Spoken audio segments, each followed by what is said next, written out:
Bonjour à tous les amis, j'espère que vous allez bien, ça fait sincèrement plaisir de vous retrouver aujourd'hui. Alors sur cette première vidéo, alerte info sur les ZFE les amis. On a Palmier Ronacher qui va minimiser l'impact des ZFE. Elle cite seulement Lyon et Paris et 650 000 véhicules, en oubliant bien sûr les millions concernés ailleurs. Elle ajoute ensuite, les moins riches, ils n'ont pas de voiture pour justifier les restrictions. C'est dingue quand même. Avant de commencer cette petite action, je compte sur vous. Un petit like, un petit commentaire pour la visibilité de la chaîne. Merci à tous. Il n'y a aujourd'hui que l'agglomération de Lyon et que l'agglomération de Paris qui font l'objet de restrictions de circulation de par la loi pour les voitures critère 3, c'est-à-dire que ça concerne 650 000 véhicules. Ça ne concerne pas les millions qui ont été envoyés comme ça à la face des Français. Et je comprends que ça les inquiète. Mais parce que vous considérez que les 600 000 véhicules, c'est les 600 000 véhicules des personnes qui habitent à Lyon ou à Paris. Vous ne prenez pas en considération les voitures des habitants des autres villes qui éventuellement pourraient venir à Paris ou à Lyon. Alors, je précise une chose. C'est là qu'on arrive à des millions de voitures. Je précise une chose, c'est que quand vous traversez parce que vous allez voir votre fille ou vous allez faire du tourisme, vous avez le droit de circuler avec votre voiture, quand bien même elle serait critère 3. Ce sont pour les gens qui font des déplacements réguliers aux horaires où se concentre la pollution. Et rappelons une chose, ces impacts sur la santé, c'est les plus précaires qui sont impactés les premiers. C'est les plus vulnérables. C'est ceux qui habitent en proximité des axes routiers. Ce sont notamment les logements sociaux, les habitants des logements sociaux. Ce sont aussi les moins riches. Alors, d'abord, les moins riches, ils n'ont pas de voiture. Hein. Ce sont ceux qui sont le moins équipés ceux qui ont une voiture en voiture. Et pour ceux qui sont équipés en voiture, vous avez raison de le souligner, il faut les accompagner. Et il faut concentrer les aides pour leur permettre de changer de véhicule. Non mais sérieusement, c'est qui m'accompagne moi les amis? C'est qui m'accompagne? Je vous le dis, personne, vraiment personne. En France, non, il n'y a personne qui t'accompagne. C'est un cirque à la télévision quand on te dit on va t'accompagner pour la transition écologique. Alors on l'a bien entendu, ça vise les plus pauvres et les plus précaires de notre pays. Ça vise pas les plus riches. C'est quoi qui consomme le plus? Une voiture qui a 160 chevaux ou une voiture qui a 4 chevaux? Une voiture qui a 160 chevaux. Eh ben c'est pas elle qui va être pénalisée, c'est celle à 4 chevaux. Pour viser les plus pauvres de notre pays. Parce que l'objectif, il est bien simple, hein, les amis. Il est simple comme bonjour. C'est que les plus pauvres de notre pays utilisent le bus. C'est clair, net et précis. Faut plus que les pauvres de notre pays conduisent. C'est simple, clair et précis.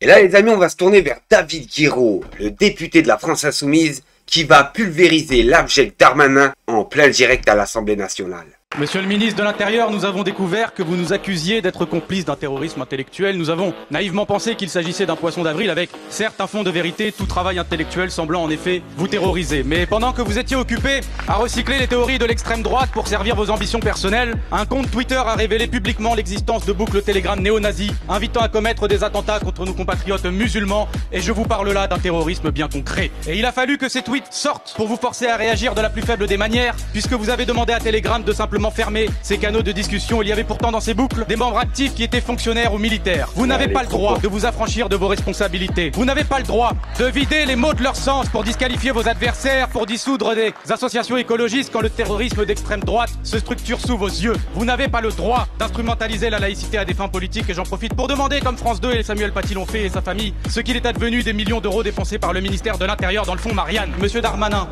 vous vous égarez. Merci avant de faire votre campagne, oui, votre travail. Et là les amis, on va se tourner vers le député de la France Insoumise, Manuel Bompard, qui va expliquer qu'il faut avoir une réaction intelligente aux décisions de Donald Trump. On doit par exemple cibler les géants américains du numérique qui constituent une part importante de notre exportation, évitant les impôts et soutiennent étroitement le président des États-Unis. Progressif de droits de douane, donc de rentrer dans une logique aussi nous protectionniste pour notre économie. Est-ce que pour vous, il faut rendre coup pour coup? Est-ce qu'il faut faire comme la Chine qui a monté ses droits de douane à 39%, me semble-t-il, en réciprocité à ce qu'a fait Donald Trump? Je pense que si on réplique bêtement, c'est-à-dire sans avoir une action intelligente, réfléchie sur quel secteur... C'est bête ce que fait la Chine? Non, je veux pas parler de la Chine, mais si nous, les premières annonces que j'ai entendues de la Commission européenne, franchement, je les trouvais assez hors de propos. Et vous devez cibler je vais vous dire, vous devez cibler les secteurs qui sont intéressants. Par exemple, la balance commerciale américaine aujourd'hui, le plus gros élément exportateur, c'est les services numériques. Ouais. Si vous voulez avoir un rôle, si vous voulez faire quelque chose d'intelligent, c'est-à-dire que vous voulez taper là où ça fait mal, dans le rapport de force avec Trump. C'est un levier d'action qui est sur la table, justement, alors, exemple, qui a été évoqué par Emmanuel Macron. C'est ce qui va se passer peut-être. C'est un des leviers d'action. Oui, mais justement, vous voyez bien qu'il y a un problème d'unité européenne sur le sujet. Par exemple, l'Irlande qui accueille un certain nombre de multinationales du numérique aujourd'hui, vous dit, bah non, c'est pas ce qu'il faut faire. Non, par exemple, c'est ce que j'ai lu comme déclaration, de la même manière, vous l'avez dit tout à l'heure, que l'Italie. Bref, ce que je veux vous dire, c'est que, par exemple, dire qu'on va avoir une vraie taxe GAFAM, mettre à contribution les multinationales du numérique, vous tapez là où ça fait mal, et en plus, vous tapez des alliés très proches de l'administration. Vous allez taper aussi les internautes français, vous allez taper aussi les entreprises françaises qui utilisent tous ces logiciels. C'est la raison pour laquelle je vous disais tout à l'heure que vous ne pouvez pas avoir des politiques comme ça qui ne s'accompagnent pas d'une planification et d'une politique de souveraineté. En matière numérique, par exemple, évidemment que le corollaire de ça, c'est comment vous faites monter en puissance des services numériques français. Oui, mais ça va mettre du temps. C'est la raison pour laquelle je vous ai parlé d'action progressive tout à l'heure, et je vous ai dit qu'à mon avis, il fallait être intelligent dans la manière de riposter. Et là, sur cette vidéo, préparez-vous. Vous n'êtes pas prêts. CNews dit enfin la vérité. Sur quoi? L'Algérie. Ils pensaient qu'ils étaient les maîtres du monde. Ils viennent de se réveiller. Ils font semblant d'être choqués. La prochaine fois, si on donne tout, là, c'est pas qu'on a baissé la tête, c'est qu'on a baissé son pantalon. Je veux dire, non, mais l'Algérie a gagné. Bah, surtout. Mais je trouve. Alors, pardonnez-moi. Alors, là, on peut dire qu'ils ont une politique et une diplomatie très efficace. Très efficace. Surtout un rapport de force qu'ils ont gagné. Voilà. Oui, clairement. Voilà, c'est un rapport de force dans lequel nous avions les moyens de nous battre et nous ne les avons pas utilisés. L'une des victoires du président de l'Algérie, c'est notamment d'avoir totalement mis hors jeu Bruno Retailleau, qui incarnait cette position. Parce que le président de la République, peut-être, style tous les Français d'origine algérienne ou de nationalité ou binationaux ici, et il pense qu'il va y avoir une réaction. Il ne pourra plus maîtriser. Je ne sais pas. Le trouillomètre est exactement ce qu'il avait guidé quand il avait refusé d'aller à la marche. On est arrivé là parce que c'est Emmanuel Macron, le président de la République. Si vous voulez pas acheter aux Algériens, les Algériens vont plus rien vous vendre. C'est simple comme bonjour. Ils en ont de la clientèle. Que ce soit les Chinois, les Russes, les Américains, même des alliés comme l'Italie. C'est pour vous dire, rien à foutre des Français. Voilà ce qu'ils doivent penser. Et c'est pas l'Algérie qui crachait matin, midi et soir sur la France. C'est l'inverse. C'est l'inverse. C'est les politiciens français qui crachaient sur l'Algérie. Et quand je dis l'Algérie, c'est l'Algérie tout entière.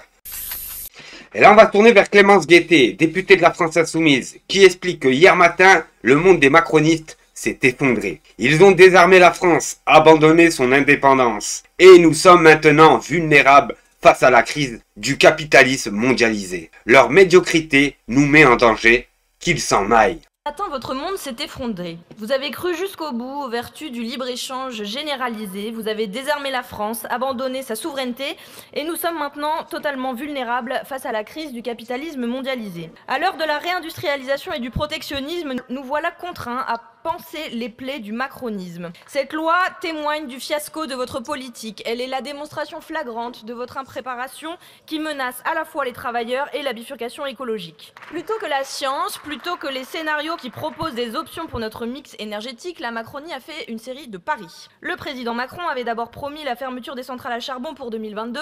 Elles sont toujours ouvertes. Il avait annoncé leur conversion à la biomasse. Elle n'a pas eu lieu. Le président Macron avait promis de nouveaux réacteurs nucléaires en un rien de temps. Il nous coûte plus cher que prévu, une fortune, plus de 100 milliards d'euros selon le président de la Cour des comptes. Et comme si ça ne suffisait pas, le Conseil de politique nucléaire prévoit 3 ans de retard sur leur construction. Tous ces choix, hasardeux, ce sont les Français qui les payent. 10 millions d'entre eux ont déjà vu leur facture d'électricité augmenter. En 2026, ce sera 250 € de plus par foyer.